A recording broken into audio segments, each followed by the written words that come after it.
The legend goes, talking about hearing people, that you were lying in a hotel room and turned on the radio and heard a remote from the rustic cabin in Englewood, something or other, New Jersey, and a singer you liked pretty good and hired for the band, and he was doing fairly well, and one day he came to you and said, Harry, I got an offer from Tommy Dorsey and I want to go, and you said, go with my blessings.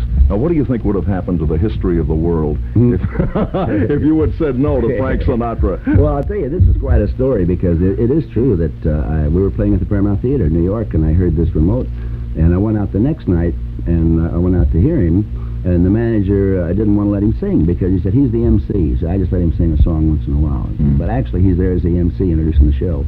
And he came over to the table and sat down. The next day he came down to the Paramount Theater and came with us and signed a contract for a year at $75 a week. And unfortunately, most of the weeks we couldn't afford to pay him the $75 because we weren't making that much money. Yeah. And at the time, his wife was just about 2 or 3 months away from having their child, Nancy. And he said, well, you know, it's kind of tough. He's in the hospital bills and everything. He said, I got a chance to go with Tommy. He's going to pay me $150 a week. Wow. So I said, well, that sounds wonderful. See if you can get me on with you.